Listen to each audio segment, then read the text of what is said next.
بسم اللہ الرحمن الرحیم۔ السلام علیکم ورحمۃ اللہ وبرکاتہ۔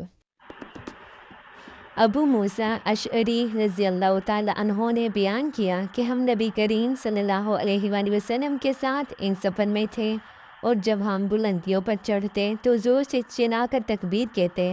اس پر نبی کریم صلی اللہ علیہ وآلہ وسلم نے فرمایا کہ لوگوں، اپنے اوپر رحم کھاؤ، اللہ بیرا نہیں ہے اور نہ وہ کہیں دور ہے۔ تم ایک بہت سننے، بہت واقف کار اور قریب لینے والی ذات کو بلاتے ہو۔ پھر نبی کریم صلی اللہ علیہ وآلہ وسلم میرے پاس آئے۔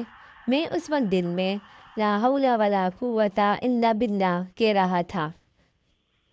نبی کریم صلی اللہ علیہ وآلہ وسلم نے مجھ سے فرمایا، عبداللہ بن قیس، لا حول ولا قوت الا باللہ کہا کرو، پھر یہ جنت کے خزانوں میں سے ایک خزانہ ہے۔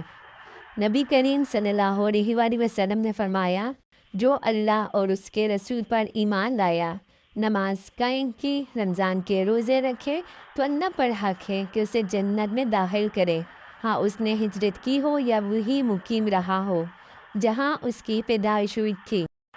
صحابہ نے کہا، یا رسول اللہ صلی اللہ علیہ وآلہ وسلم، کیا ہم اس کی اطلاع لوگوں کو نہ دے دیں؟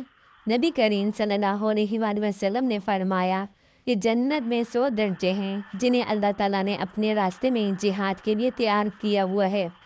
ہر 2 درجوں کے درمیان اتنا فاصلہ ہے جتنا آسمان اور زمین کے درمیان ہے۔ بس جب تم اللہ سے سوال کرو تو فردوس کا سوال کیا کرو، کیونکہ وہ درمیانہ درجے کی جنت ہے اور بلند ترین، اور اس کے اوپر رحمان کا عرش ہے، اور اسی سے جنت کی نہریں نکلتی ہیں۔ حضرت ابو ہریرہ رضی اللہ تعالیٰ عنہ سے روایت ہے کہ نبی کریم صلی اللہ علیہ وآلہ وسلم نے فرمایا، 2 کلمے ایسے ہیں جو اللہ تبارک و تعالیٰ کو بہت ہی پسند ہیں، جو زبان پر ہلکے ہیں اور قیامت کے دن اعمال کے ترازو میں بوجھل اور باوزن ہوں گے۔ وہ کلمات مبارکہ یہ ہیں، سبحان اللہ و بحمدہ، سبحان اللہ العظیم۔